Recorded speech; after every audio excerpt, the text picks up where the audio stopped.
Is it all about yield or is it about cash flow? Stay tuned.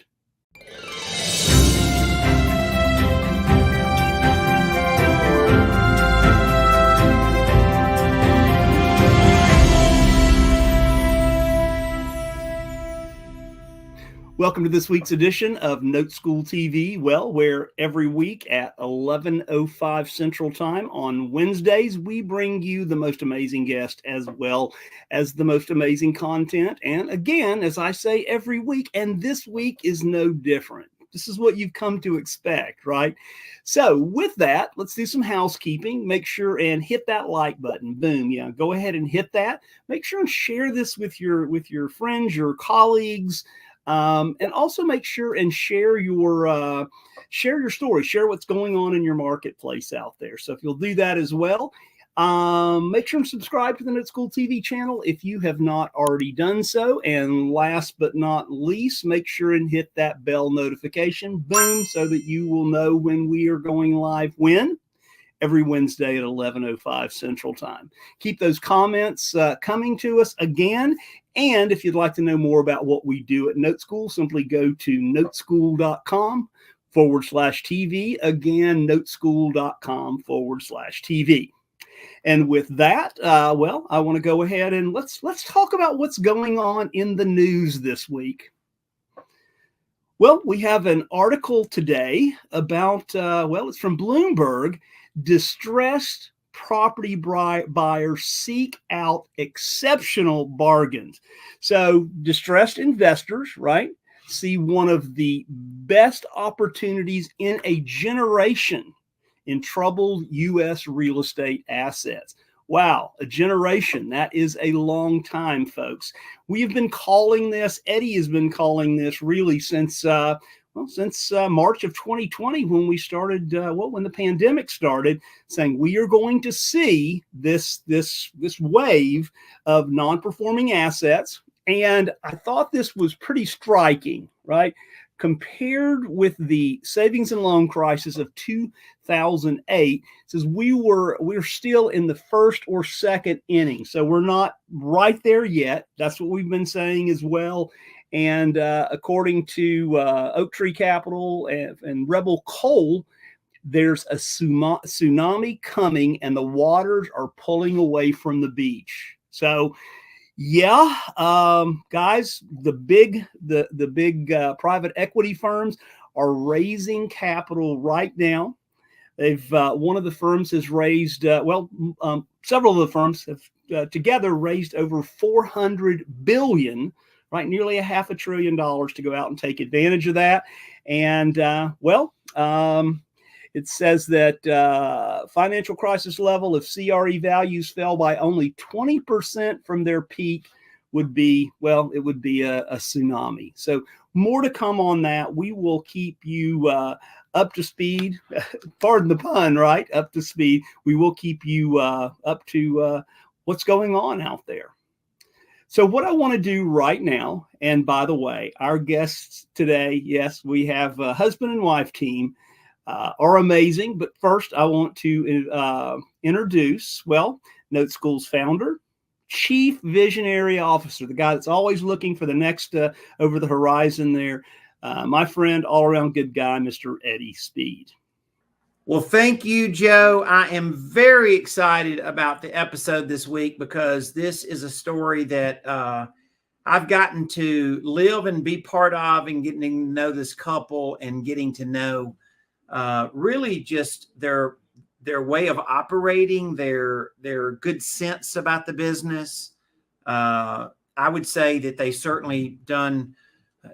As a teacher goes, you want to teach people to do things, but then you need to see people really implementing what you teach. And so they've done just a magnificent job of this. You guys welcome Emily Cortright and Adam Roberts. Yay. Hi, Eddie. Hey, Thank Eddie. you so much for having us on today. How are you? Wonderful. Fabulous. Awesome. Well, Emily and Adam live here in the Dallas-Fort Worth Metroplex. Now, Emily and Adam, I think you guys could live anywhere in the world and we would have probably accomplished about the same thing. But we occasionally get to see you live because you live here, and it's great to get to see you virtually today here on the screen, right? Yeah, we always enjoy it, Eddie. I respect you guys a lot. I respect your taking action. I respect your judgment. You're good deal makers. You're reasonable deal makers, and that's what we're going to talk about today. We're going to talk about like what's reasonable. Like when people say buying notes and you're going to get a return on your money, what does that mean? Like, can I get 5% return or 50% return? Right. And we kind of picked you guys for this because we think you guys just instinctively have good judgment about this. You have a sense of fairness, although you certainly don't give the farm away. I don't want to say you drive a hard bargain in a negative tone, but you drive a fair bargain that's fair for all parties. Let's talk about that. When did you join Note School, first of all? So we joined Note School at the beginning of 2023. So about a year and a half ago. And I was introduced to Note School through another mastermind that I was in. My mentor in that mastermind is a member of Note School. And so when I learned about his notes business, and I said to myself, if he learned from Note School, then I want to learn from Note School. And after that, the first session, I knew it was where we needed to be. That's awesome. I remember that. That was an icy day in Austin, Texas, which they don't have many of those. Right. Yeah. And then Adam, you came along. Yeah. But I guess by the time we had a 3-day event, then you came along and did that. Both of you are engineers, right? Yes, we That's are correct. by trade. Yeah. So you're analytical. To the nth degree. You like the numbers. Yeah. You like the numbers, right? Mm-hmm. So I want to talk a little bit about like where you were at, because you certainly were not beginner real estate investors, right? But you were sort of at a crossroads, and I want to kind of talk about what that juncture was and how that looked. Yeah, Eddie, about 12 years ago or so, we started buying real estate investments in the single family world, and did that for a number of years, eventually getting into larger multifamily apartment complex acquisitions, group purchases, syndications, as they're called. And we've been doing apartment syndications for the past 6 or 7 years. And it's been really good for us. But I think we've now been throughout our experience, have been able to experience almost a full real estate cycle. And when you get to live through that, you have all sorts of experiences, both financially, operationally, and we're living it today, really. Yeah. On the real estate side, what you very quickly realize is, as the owner of the real estate, you are subject to the market and everything the market can throw at you. And I'm not just talking about home prices, right? I'm talking interest rates, insurance premiums, residents keeping or losing their jobs, the ability to hire good people. It's just one huge conglomerate equation that, as we've talked about before, when we were introduced to notes, really gave us a great mindset shift away from being the owner of the real estate into being the lender on the real estate. Mm-hmm. So you had done rentals, you'd flipped some houses, but you have a fairly substantial amount of multifamily units under management. Mm-hmm. And obviously when people invest with you in multifamily, they're always talking about their return, right? Their yield, right? And so you had a lot of conversations with people, even people investing with you, about returns and yields and stuff. And I wanted to talk about today, because this is a big topic that everybody has all these varying opinions. And that is, what kind of a yield were you looking for? And then how did you draw some conclusions to get to that? Yeah, for us, when it comes to real estate investments, all you have to really do is put together a simple spreadsheet, and if you can look forward far enough, let's call it maybe 10 years, 20, if you're ambitious, Yeah. And it honestly, as long as you're continually reinvesting portions of your principal, it doesn't take a huge amount of yield to build massive amounts of wealth. And so for Emily and I think what we really respected from the get-go, especially with Note School and the note investment vehicle, it's more about the body of work on the investment. Sure, yield, of course, it's a parameter that you need to check the box and calculate. It's an important part of it. But there's so many other aspects that can really influence, let's call it your long-term wealth plan. Yeah. A few of those being, hey, what's the velocity of the cash flow coming back to me? The yield might not be as high as, the yield on this investment might not be as high as this investment, but maybe I'm getting my principal back faster in this investment. And that actually can make a huge difference. Exactly. Right.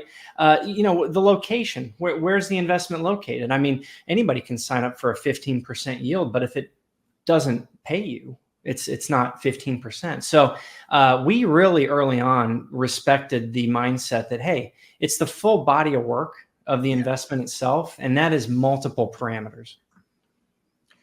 I've seen a lot of people that start out with yield, and they'll start into a conversation with me and they say, well, they'll say, I want a 15% yield, or I want an 18% yield. And I'm like, you're looking for riskier notes than we buy.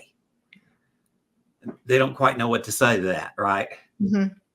And so the one thing that I kind of said in the introduction, and I want to make this point again, you guys drive a fair bargain, meaning that you don't give anything away, but at the same time, you have a sense of like what the market will tolerate and still keep the quality what you be. Like, I like how you said that, like a full body of work. Like calculating a yield on money you're not going to get is zero, isn't it, Adam? It is. And so because this is a common thing that people ask about all the time. Let's talk about the first couple of months in Note School, right? And I'll have an example. We did a little poop sheet here that we'll put up here for the audience here in a little bit. But I want to get a sense of like when you started in this, like you got pretty aggressive pretty quick in buying notes. Talk about that. We did. We had sold a real estate asset prior to that, and we had a chunk of money that still needed invested. And as the market was shifting and it was very obvious that the real estate investments were not going to be cash flowing like we wanted them to, we looked at each other, and after we learned about notes, we said, this money's got to go into notes. Yeah. So utilizing Note School's resources, education, within 2 months of joining, we were confident and ready to purchase. So we utilized the trade desk, and we picked our favorite 5 notes. We were given a little tape of 11 notes, picked our favorite 5, and pushed the go button. And we said, you know what better way to learn this business than to do it? And we were prepared, we were educated, and we had the resources and systems, thanks to Note School, to make that purchase. All right. So I'm gonna go back and let's go back down memory lane a little bit, right to what you're describing, Emily. Like, what drove your investment decisions?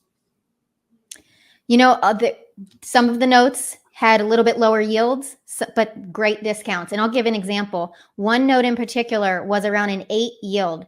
But what was very unique about it is that it was an adjustable rate, more adjustable interest rate.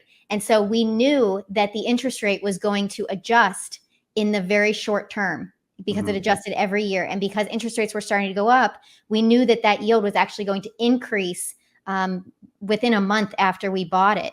And so it also came with one of the biggest discounts that we have, like a $40,000 discount.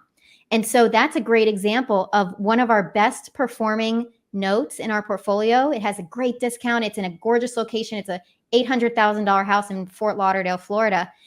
But if you would have looked at the yield initially, somebody probably passed on that. Mm-hmm. Well, and you said a key thing there, and that is discount, because these loans tend to pay off early. Mm-hmm. And so if a loan pays off, you don't give up any of the discount, do you? Nope. And even in 1 year, we've bought 25 notes and 3 of them have paid off already. Yeah. Yeah. The average life of a note paying off is about 7 or 8 years. But as you said, on 25 notes, you've had a little over 10% pay off early, right? So does that surprise me? No. And I think it'll be the same next year. Let's pull this up. I want to pull this up for the audience and make sure everybody can see it. And let's just show them kind of a quick little snapshot of a portfolio, just so people can get a sense of what it looks like. So you guys see that? Okay. Yeah. All right. So this was, Emily, this was a while back. This was before you had 25 notes. This was 14 notes. And you invested about $575,000, right? Mm-hmm. Now, is that true that $575,000 threw off $7,500 a month? That is a combination of the notes that we bought for ourselves for cash flow and the notes that we bought and then sold partials on. And we still have a little bit of money left in those deals. So some of the notes you sold the front end and you're not getting the cash flow, right? Yep. So that's a pretty good analysis, because that means that you sold the monthly income, but you kept the wealth. Yes. Right. In other words, in my little analogy here, right? Here's your cash flow. You sold the first half of the cash flow. You sold that to somebody else, and then you own some residual payments in that note, right? All right. So let's look over here on the right, guys. Let's talk about these notes, and it gives you there's two columns. One says the yield, and the other one says the cash flow. Let's talk about that. Yeah. So essentially the yield is that calculation we talked about earlier where, hey, what's my return on the declining principal balance, my profit, right? And a lot of people focus on that.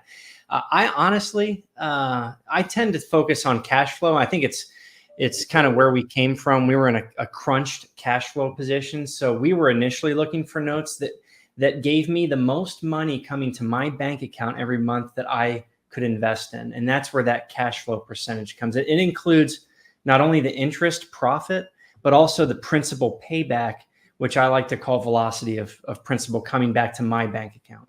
So in the cash flow column, a simple way of describing it would be, I invested $100,000 and I got $14,200 back the first year. There you go. Yep. So cash on cash return, whatever people call it. And you're right. You came from the multifamily world, and that cash flow in that industry has really gotten compressed. A lot. Yeah. So, so this gives, and so we talk about this a lot inside of Note School. And so I know you guys you could teach the course on this, I know, right? But people kind of get drunk on yield a little bit. Do you think that's true? I see it. Yes. Because people say, well, I like your note that has 12% yield, Adam. I like that note better than the one that has 10.7. And that may not necessarily be all true, right? It's not. And actually, if I can just expand on that a little bit, the Oklahoma City note there with the nice yield versus the Abilene, Texas note with the lower yield. The Abilene, Texas note actually has, I think it's a $50,000 discount. And granted, maybe I won't see that for a number of years. But Eddie, what I tend to do when I'm looking at all the parameters, again, the body of work, I'll take that discount. I will include that in my return on investment on, like, let's call it a 7-year time horizon, as you mentioned earlier. Yeah. And when I'm making an investment decision, I will call that my return. And hey, if it doesn't, because it may not happen, it may be 8 or 9 years. But when you include a $50,000 return on a 7-year time frame for a $100,000 investment, that's a huge return. Yeah, my general philosophy is, if you can buy a note with some discount in it, you always are willing to lower your yield, because you know it's probably going to pay off early, and you're going to earn that discount sooner than the note says you're going to earn it. Right? It's not going to take you 20 years to earn it, because it goes for 7 years, pays off, and boom, they pay off the whole principal amount. And then you'll learn an accounting term that your CPA will say to you, and it's just going to sound like money. He's going to say unearned discount. Right. And that's definitely a thing. So, I really like what you're doing. I like really as you're doing this. There's a couple of things at the bottom I think really make sense, and that is you're talking about reinvesting. Now you have enough cash flow that you needed to fulfill some income that you were making on the multifamily side, and because of that increased expenses and some decreased income, you had some personal income you need to replace. And now that you've done that, then you're now in a growth mode, right? You're now like building net worth for the additional notes you're buying. Talk about that. Absolutely. We have continued to work with our investors to both build their wealth and build our wealth at the same time. And we have started to tailor it to some of our VIP clients and saying, what are you looking for? And we'll go find a note that meets that need. But in general, we prefer to recapitalize 90% or more of our initial investment. Like we mentioned, a discount is really powerful because then we get to keep the discount, and there's definitely a return if it pays off early. But we are, our best partial, our future cash flows are over $120,000, and we only have about $1,000 in the deal. So it is such a powerful strategy to be able to build on, and you're recycling the same funds. Yes. So I don't have to go and continue to make money and infuse money. I can take $100,000, buy a $100,000 note, sell the $100,000 partial, and then I could do it again. And so we're doing it through my self-directed IRA, and we're doing it through cash funds. And so we have two funnels going for partial investments. Let's talk about another thing that you guys have a lot of experience on, and that is, another way that the yield, the return that matters is how much work do you have to do on an ongoing basis? Because that has like people look at a real estate deal and I'm going to get an 8 cap at them, and all of a sudden they have to go work in the deal every day, right? Mm-hmm. Talk about that. It's the one thing, and no one not nobody, enough of us don't pay attention to this. The return on your effort. It's like you said, Eddie, if you've got a 15% yield and you've struck gold, well, the minute that note stops paying, you might as well have bought the 5% yield note that was risk-free, right?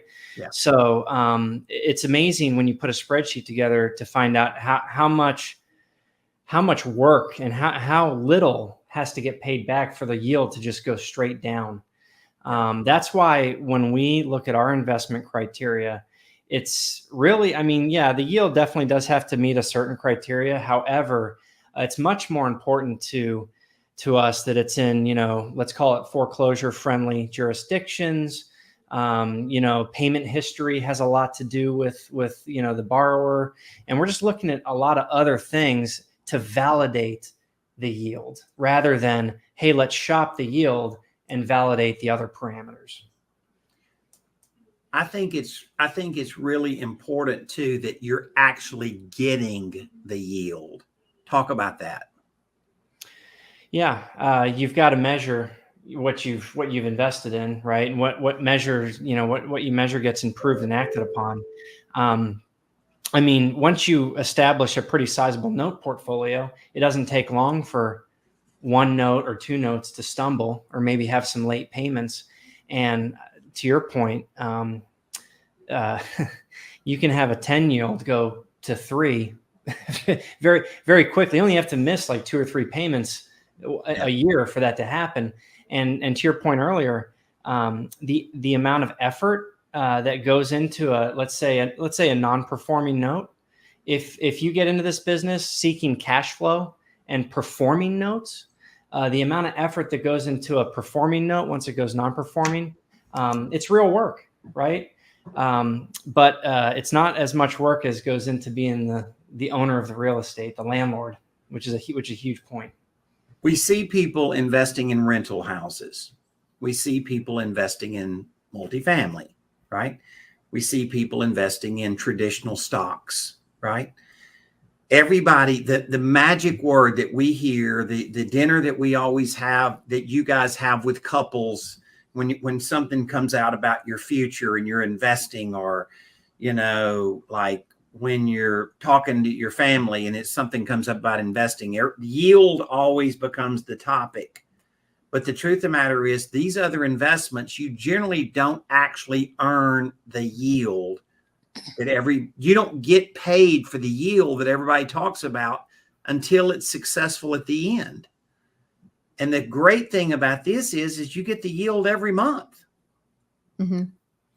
Absolutely. We've invested in some multifamily deals as passive investors or limited partners, and there was supposed to be 6, 8, 10% cash flow every year.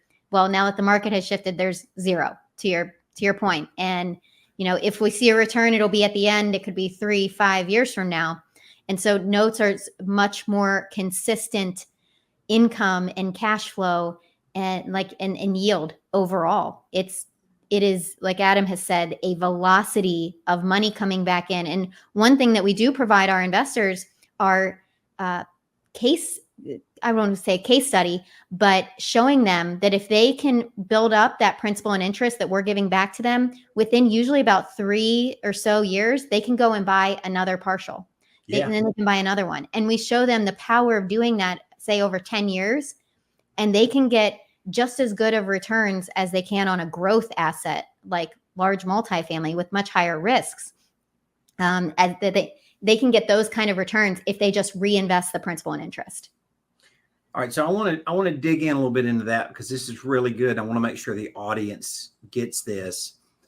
You have a certain amount of money you've put into the business, but like all of us, you run out of money at some point, right?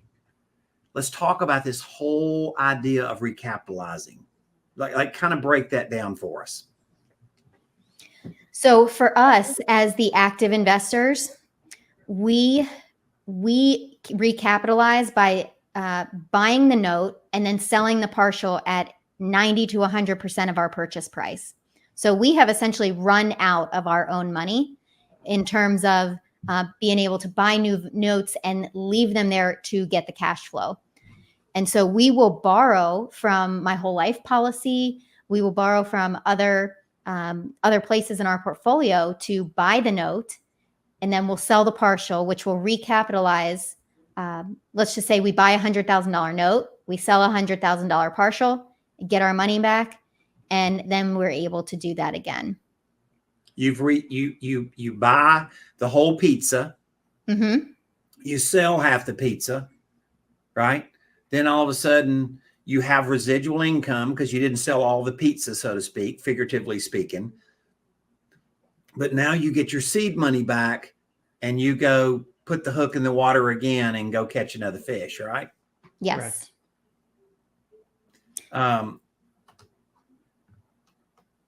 You think there's a lot to the idea of yield is determined by risk? I think that would be the stereotype. That's a stereotype. For me, I've kind of learned, this whole mortgage note investing, or let's just call it the real estate investing experience for me. I can very easily now split my investments into, growth investments and principal cash flowing investments. Yeah. Going back to your point, Eddie, about, multifamily and people making investments in the multifamily world. It's very true. Even in a good market, where, say, I can give somebody 15 to 20% yield in a multifamily real estate investment, of which they will see most all of that at the end. Mm-hmm. That same investor can get pretty much the same yield over a 5-year time frame. I mean, if they're only interested in yield, they can get pretty much the same yield over a 5-year time frame in a cash flowing principal velocity investment like a mortgage note. And they've got full control of their money the entire time. I can't tell you how important that is, especially for folks today who wish maybe they didn't make a growth real estate investment in this current cycle we're in. Yeah, there's a cool thing about notes is you own the note, right? Yep. And when you're invested in a syndication, you own a share that you really don't have a lot of control over. And I know you guys are good operators, but not everybody in that business are great operators, right? And you're kind of betting on their performance and some other things like that. You know, I like the idea. I like this topic of yield because it really gets us to, you know, the fact that most everybody, let's just call it with a driver's license, right? Most every adult, right, always puts so much emphasis on yield. But what you guys have pointed out to us today is yield can be calculated more than one way. Yield, when you hadn't gotten the money yet, may be money you never get, right? We can own a stock that goes up in value and we can go around the country club telling everybody what our yield is, but unless we stole the stock, we never got paid for it yet, right?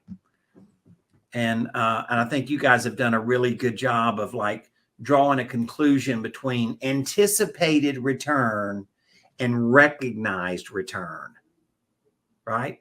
That's a big difference in the two. All right. Bonus question. If you had it to do over again, what would you do differently? You know, I think after buying 25 notes, the only thing that I would be a little bit more keen on is during the transfer process, just really keeping track of the escrows and the escrows that are being charged to the borrower. For example, we just had one come up and we bought the note 6 months ago, but they never adjusted the taxes. So we're short on taxes. That's normal. It's a normal part of the process. But as engineers, we say, well, how could this have been fixed? And it could have been fixed by when the note transferred to the new servicer, the servicer looked and said, oh, we're not going to have enough for taxes, and adjusted it back then 6 months ago instead of today when the taxes are due. So it's just process things like that we see as having the right checklist for us, making sure that we cross our T's and dot our I's, and also hold the loan servicers accountable too, and say, okay, well, what happened in your process that you didn't adjust the escrows 6 months ago? And so as we go through our learning experiences, we are trying to engage with the professional providers that we use and say, how can we make this better going forward? I speak a lot about servicer management, right? Mm-hmm. That's experience, right? No, you're totally correct. And you know, like this is not, none of this is going to result in a loss. It's going to result a little bit in some aggravation. But you know, next time you're right, you'll tighten up some processes up front that, you know, we'll try to look at that. Adam, anything to add to that? Well, for me, I just, you know, diversification, Eddie, has become a big, you know, it's a big vocab word in our household the past couple of years.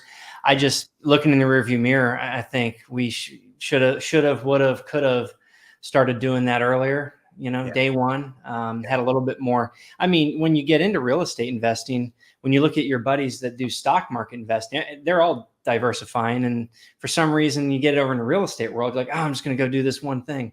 But, and listen, having a focus is great. But at the end of the day, being able to have growth assets and cash flowing, let's call it velocity of your money assets, man, it just makes a huge difference. And one thing about diversity too, Adam, is that when you're buying these notes, you're buying different notes. So not all your money is tied up in one deal. We're in, you know, these big apartment complexes. A lot of your money is tied up in one deal. That one thing has to go good. And so, you know, there is a risk assessment in that. The smartest money managers in the world all focus on diversity. And I think there's a lot of different ways to look at that. Thank you guys. Thank you for sharing. You've brought a very analytical and take action approach to this business, which I alluded to, and we're honored to have you guys as part of what we do at Note School. But you've helped us a lot today. You've helped us see how the decisions you made and why you made them. And I'm congratulating you, and I'm gonna say keep going with it. Thank you, Eddie. Thank you. We really appreciate you and the team's support. All right, Joe, let you close us out, buddy. Well, Adam, Emily, thank you so much. I'll start that over again. Adam, Emily, you guys are amazing as always. These two guys have, they exemplify what our membership looks like at Note School. We appreciate you guys. We appreciate what you do for other students out there as well. So thank you for being our guest this week. And next week, guys, will be our it's going to be our monthly update. So we look forward to doing that, and have a great week. We'll see you next time.